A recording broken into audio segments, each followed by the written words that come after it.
Sa gitna ng patuloy na labanan sa pagitan ng Russia at Ukraine na umabot na hanggang 2025, nahirapan ang hukbong himpapawid ng Ukraine dahil sa mga pag-atake ng mga drone na Shahed 136 mula sa Russia. Ang mga walang pilotong sasakyang panghimpapawid na ito na kayang magdala ng 48 kilong warhead at lumilipad hanggang 757 kilometro ay nagdulot ng malaking pinsala sa mga sibilyan at militar na infrastruktura ng Ukraine mula sa mga planta ng kuryente hanggang sa mga sentro ng pamunuan.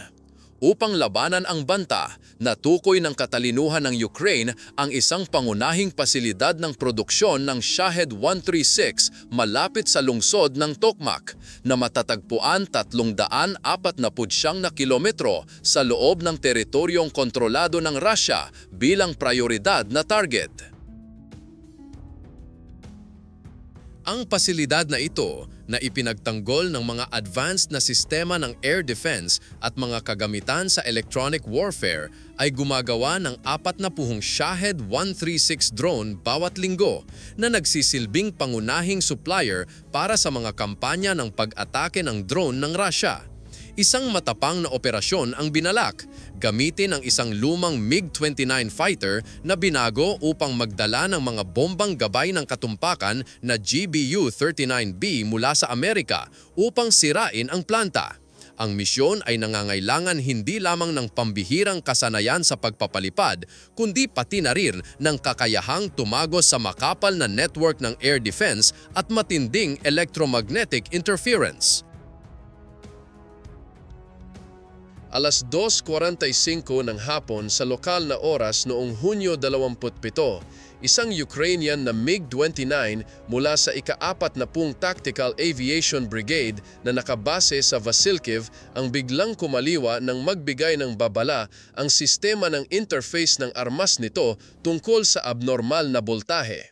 Ang sasakyang panghimpapawid na na-upgrade mula sa isang Soviet-era na MiG-29A airframe na hindi orihinal na idinisenyo para sa modernong mga gabay na munisyon ay nagdana ng 4 na GBU-39/B small diameter bombs sa pamamagitan ng mga pansamantalang pylon na gawa mula sa mga bahagi ng T-64 tank.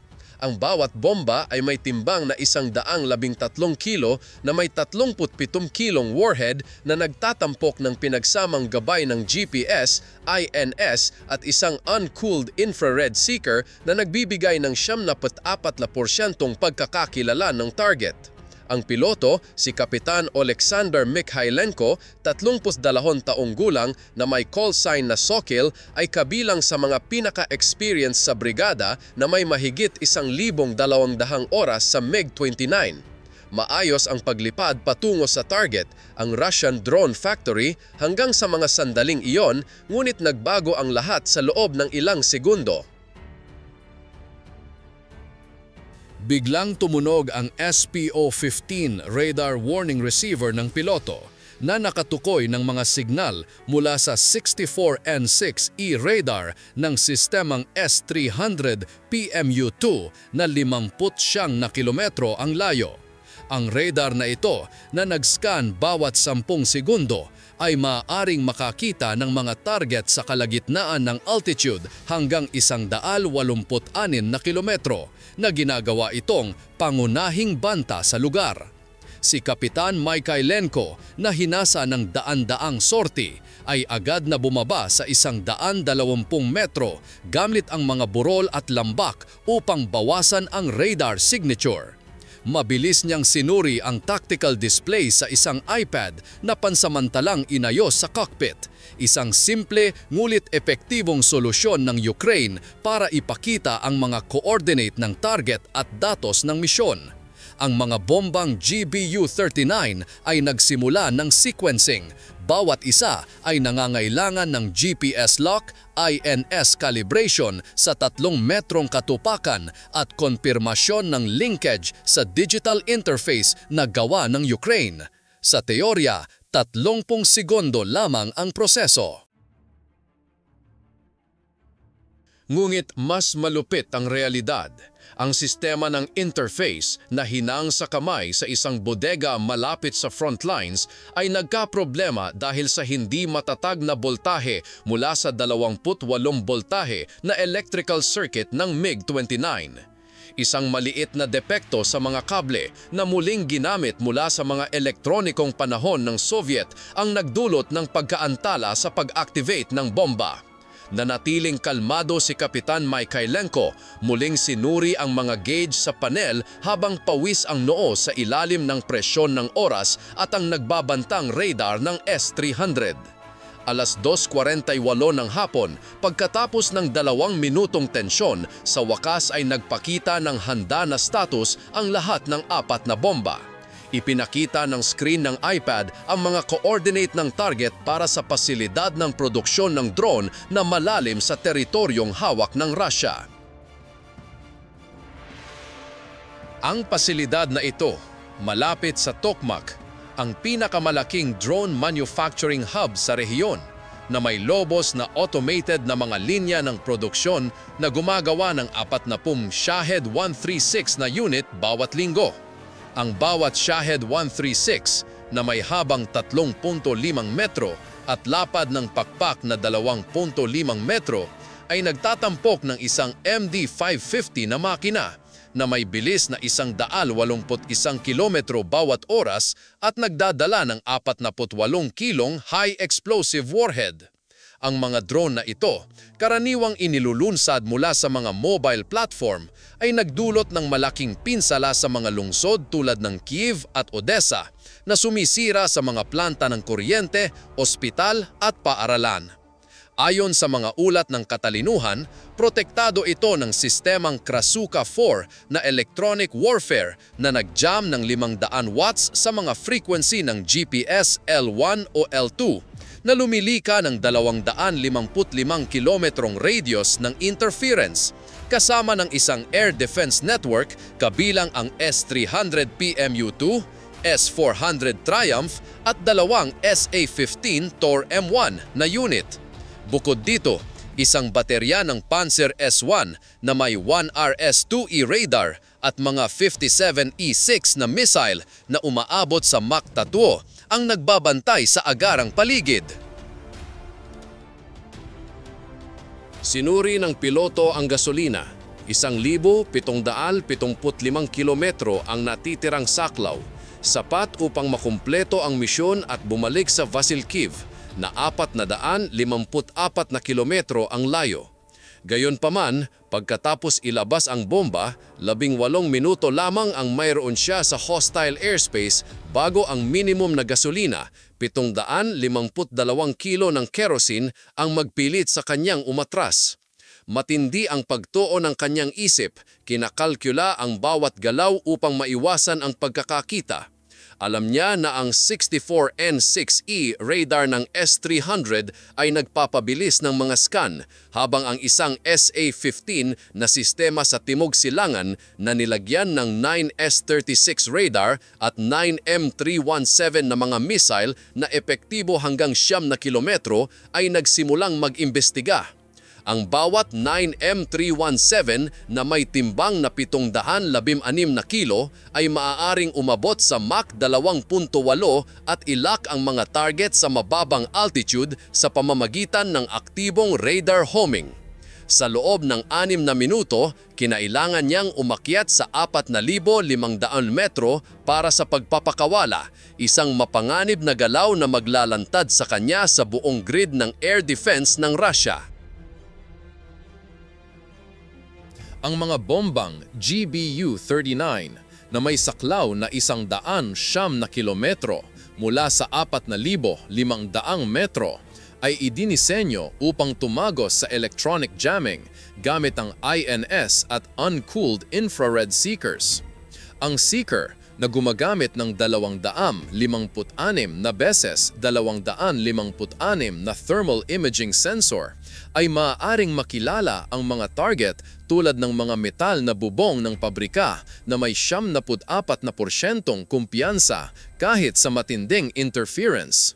Gayunpaman, ang paunang gabay ay umaasa sa mga senyal ng GPS na madaling maapektuhan ng pagkagambala ng Krasuka 4. Kung nabigo ang GPS, ang INS ang kukuha, ngunit ang katupakan ay maaaring bumaba sa 12 metro pagkatapos ng 109 na kilometro ng glide. Biglang, isang 31 voltahe na surge na tumagal ng 3 segundo ang tumama sa mga pylon ng bomba.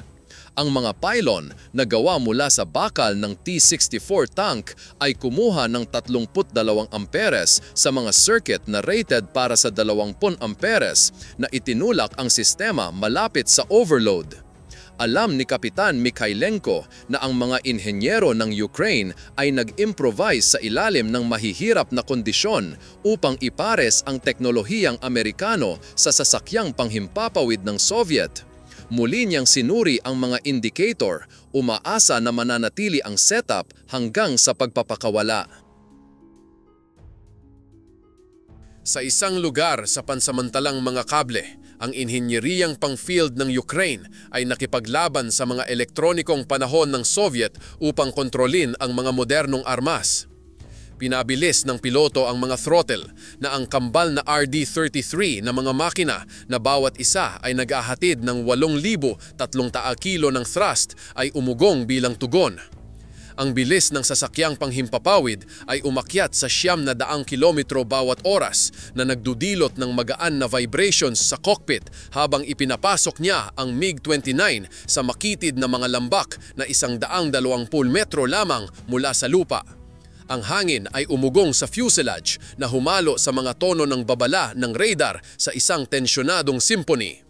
Pagpasok sa contested airspace, 3:09 ng hapon, ang bawat threat receiver sa panel ay maliwanag na nag-ilaw. Ang 92N6E Gravestone radar ng S-400 na naideploy malapit sa Melitopol na 75 kilometro ang layo ay laglock gamit ang 350 watts na kapangyarihan na naglalabas ng electromagnetic energy na sapat upang magpainit sa AN-APG-66 radar fairing ng MiG-29. Kasama nito, 2 SA-15 na sistema mula sa Timog Silangan at Hilagang Kanluran gamit ang X-band 9S-36 radars ay nagsimulang mag-track. Isang unit ng Pantsir S-1 na 22 kilometro mula sa target ang nag-activate ng 1RS-2-1E radar na hinintay ang mga mababang altitude na intruder. Bukod dito, ang Krasuka 4 ay nag-jam ng 500 watts sa GPS L1-L2 na nagdudulot ng pagkagambala sa mga signal ng satellite. Naramdaman ni Kapitan Mikhailenko ang bigat ng presyon. Sa 19 na minuto, malalaman niya kung ang 4 na GBU-39 na bomba na nakakabit sa mga muling ginamit na pylon ay makakabuwag sa isa sa pinakasopistikadong mga depensa sa labas ng Moscow.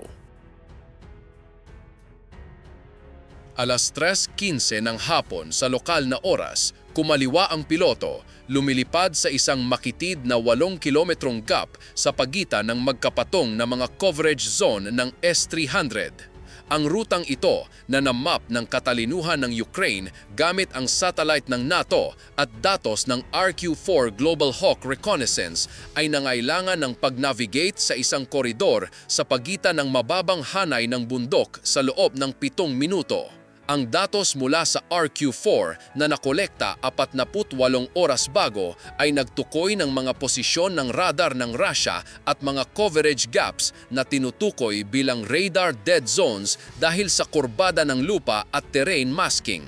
Pinanatili ni Kapitan Mikhailenko ang 900 kilometro bawat oras sa 120 metro kung minsan ay 20 metro lamang sa itaas ng mga puno. Patuloy niyang inaayos ang stick, umaasa sa kasanayan at instinct upang maiwasan ang mga bangga sa lupa. Isang maliit na pagkakamali, 1.2 kilometro sa kaliwa ay maglalantad sa kanya sa kanlurang radar ng S-300. 3 kilometro sa kanan at ang mga 9M317 na missile ng SA-15 ay magtatapos sa sorti. Ang gap na ito ay umiiral dahil sa mga pisikal na limitasyon.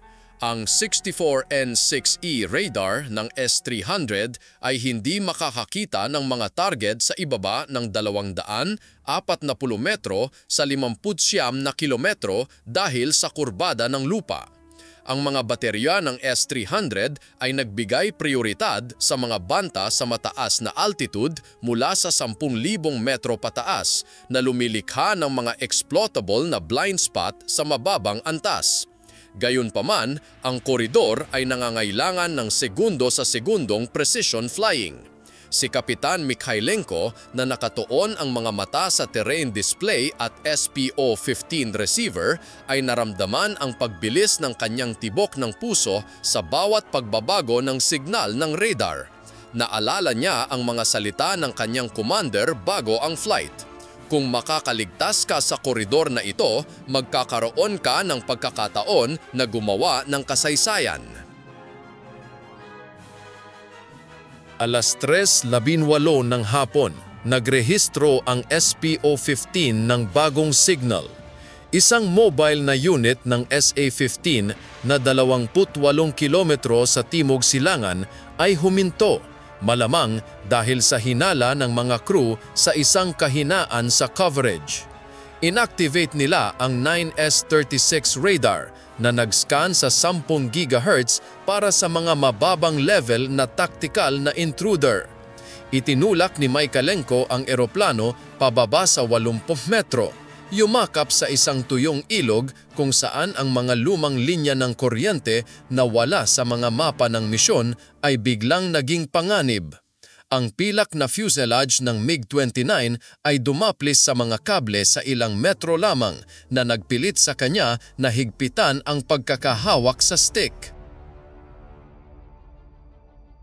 Lumakas ang presyon habang ang isang Panzer S1 malapit sa target, 22 kilometro ang layo, ay nagsimulang mag-scan gamit ang 1RS-2-1E radar. Dinisenyo upang kontrahin ang mga mabababang altitude na sasakyang panghimpapawid at cruise missiles, maaari itong magsalvo ng 12 57E6 na missile sa loob ng 90 segundo. Bawat isa ay umaabot sa Mach 3 na may 12 kilometrong saklaw. Alam ni Kapitan Mikhailenko na ang isang lock ng Panzer ay halos wala ng pag-asa ng kaligtasan. Sinuri niya ang terrain map sa iPad, kinukonfirma na ang ilog ay magtatakip sa mga signal ng radar sa loob ng 2 minuto pa, sapat upang makalapit sa release point. Alas 3:22 ng hapon, nagsagawa ang piloto ng isang 4G pull-up, umaakyat sa 4,500 metro.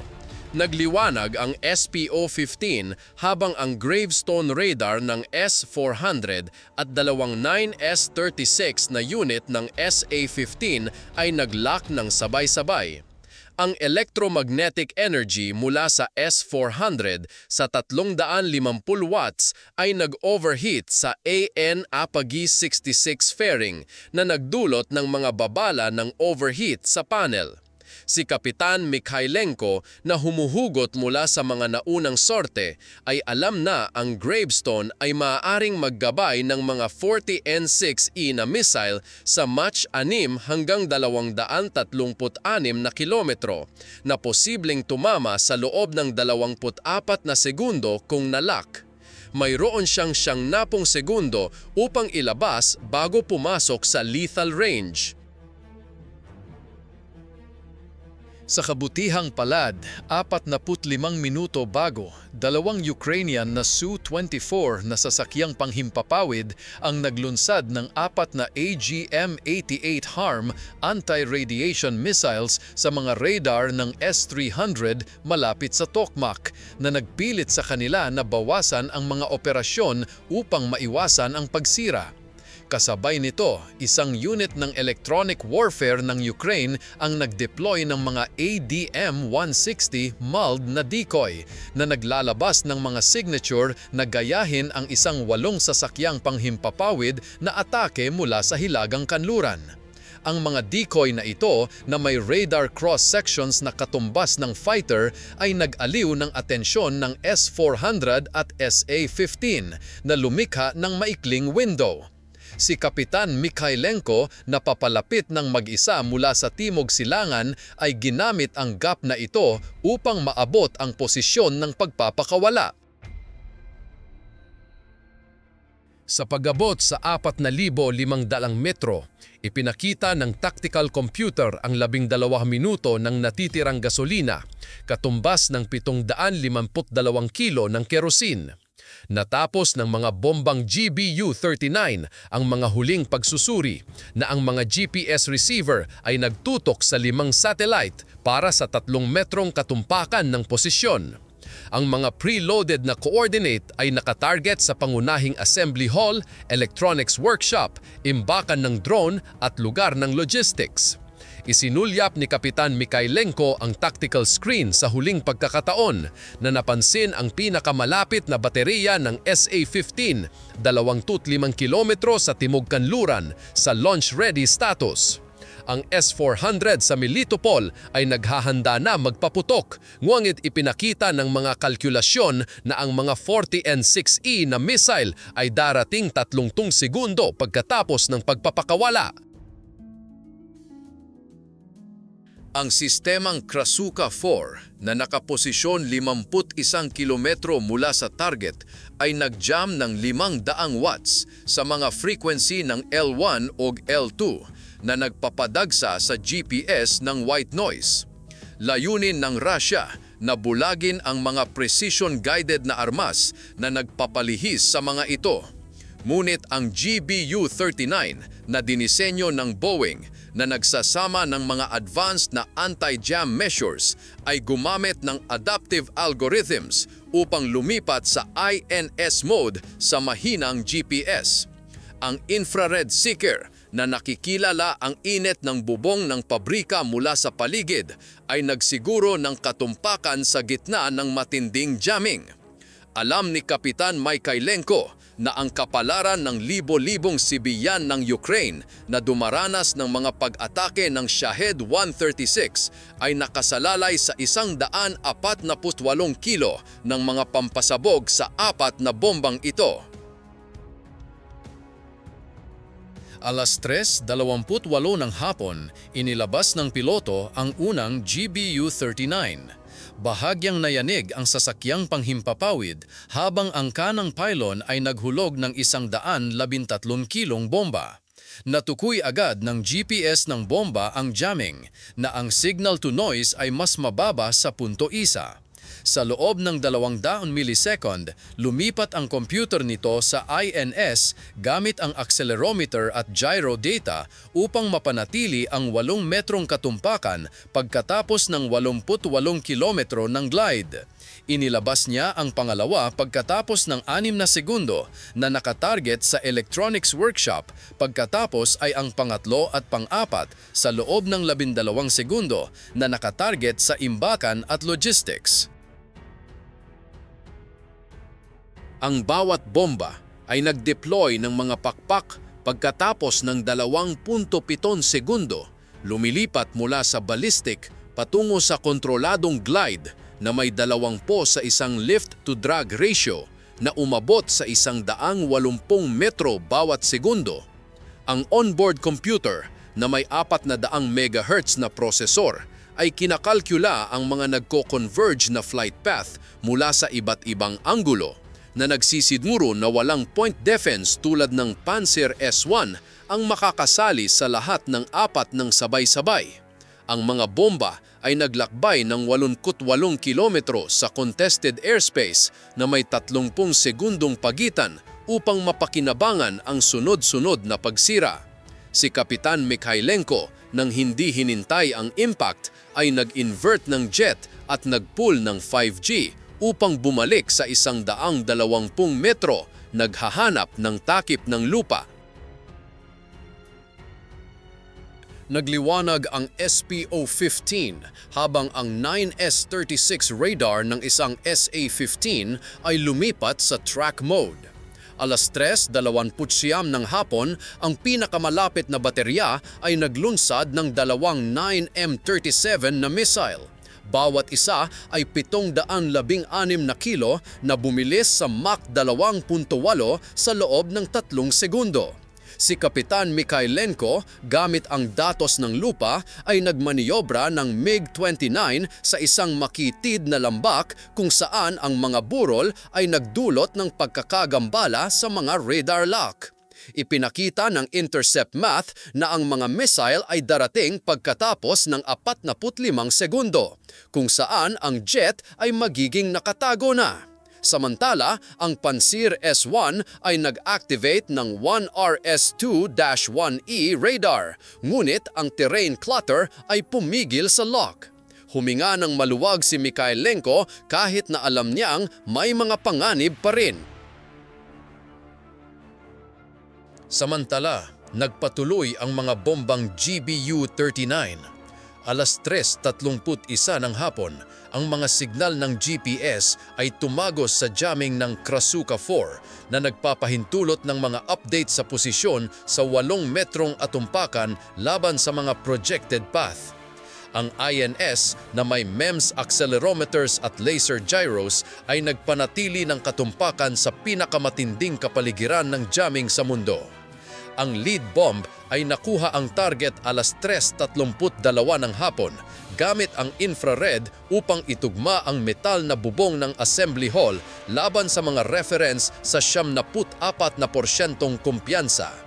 Inayos nito ang sarili sa pamamagitan ng tail fins na tumama sa 68 degree, tumagos sa reinforced roofing at sumabog na may 37 kilo ng TNT equivalent na sumisira sa pangunahing linya ng produksyon. Ang pangalawang bomba ay tumama sa electronics workshop 3:33 ng hapon na naglalaman ng mga programming station para sa mga sistema ng gabay ng Shahed 136. Ang pangatlo ay tumama sa imbakan 3:33 at 41 segundo ng hapon, kung saan 15 hanggang 20 natapos na Shahed 136 na drone. Bawat isa ay may 48 kilo ng pampasabog ang naroon. Ang mga pangalawang pagsabog, katumbas ng 800 kilong TNT, ay nagwasak sa depo at nagpataas ng 900 metrong usok.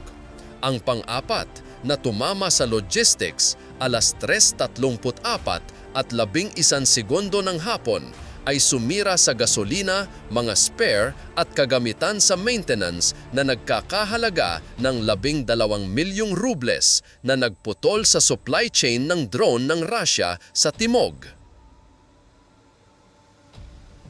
Ang mga operador ng Krasuka 4 na 51 kilometro ang layo ay napagtanto ang kabiguan habang ang mga pagsabog ay yumanig sa complex. Ang kanilang sistema ay nag-jam ng GPS gaya ng na-advertise, ngunit ang GBU-39 na isinama ng Boeing ay walang putol na lumipat sa INS at infrared. Ang mga inhinyero ng Amerika na nag-aaral ng electronic warfare ng Russia mula pa noong Cold War ay nagsama ng adaptive algorithms sa bawat circuit. Ngunit hindi pa tapos ang misyong ni Kapitan Mikhailenko. Kailangan pa niyang makaligtas sa pagbabalik. 3:34 ng hapon, ang piloto ay nag-level sa 120 metro na may 752 kilo ng gasolina na natitira. Ipinroject ng tactical computer ang 12 minuto patungo sa airspace ng Ukraine na 182 kilometro ang layo. Ipinakita ng SPO-15 ang 4 na 9M37 na missile mula sa 2 bateriya ng SA-15, ngunit ang lambak ng Mulokna River na may 200 metrong burol ay nagpabali sa mga lock pagkatapos ng 45 segundo. Ang mga missile ay sumabog ng walang pinsala sa pagkakawalan ng gabay. Gayunpaman, ang Air Defense Command ng Russia sa Berdyansk ay nag-scramble ng dalawang Su-35S na fighter, bawat isa ay nagdadala ng 6 na R-77 na missile na may saklaw na 100 na kilometro upang harangin ang MiG-29. Ang Su-35S na may N-035 Irbis-E radars na nakakakita hanggang 400 na kilometro ay bumilis sa Mach 2.4.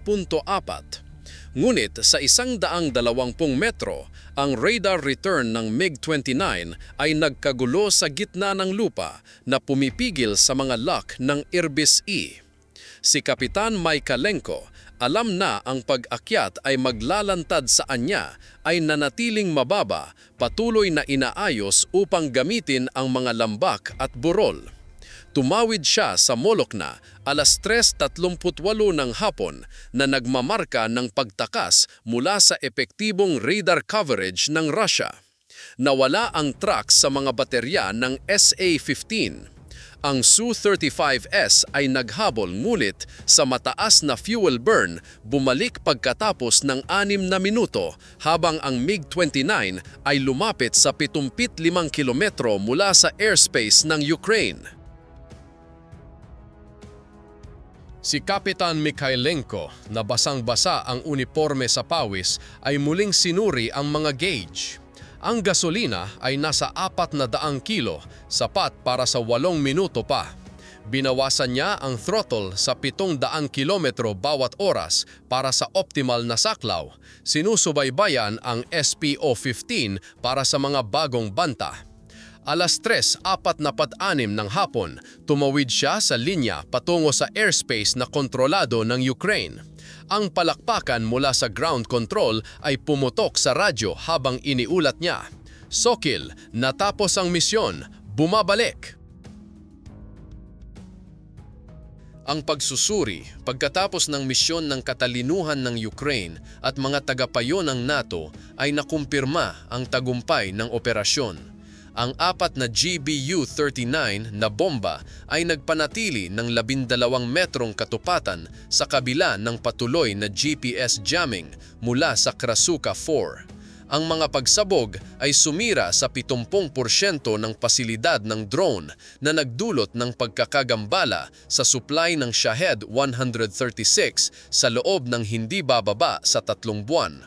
Tinantyang pagkalugi, 20 natapos na drone, 15 programming station at milyon-milyong rubles sa kagamitan ng logistics.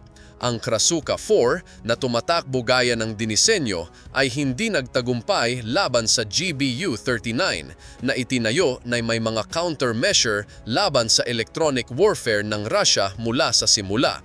Ang pagkamalikahihin ng Ukraine na nagbago ng isang 40 taong gulang na MiG-29 sa isang precision strike platform ay naghatid ng isang mahalagang taktikal na tagumpay na nagligtas sa libu-libong sibilyan mula sa mga pag-atake ng Shahed 136. Si Kapitan Mykalenko, naligtas na lumapag sa Basilkiv 4:12 ng hapon, ay bumaba mula sa cockpit na nangangatog ang mga binti. Tinignan niya ang MiG-29 na ang pilak na pintura ay nagkakapilak-pilak at mga homemade bomb pylon ay sumisimbolo sa katatagan ng Ukraine. Ang misyon ay hindi lamang nagwasak ng isang pabrika, kundi nagbigay din ng senyales sa mga kalaban.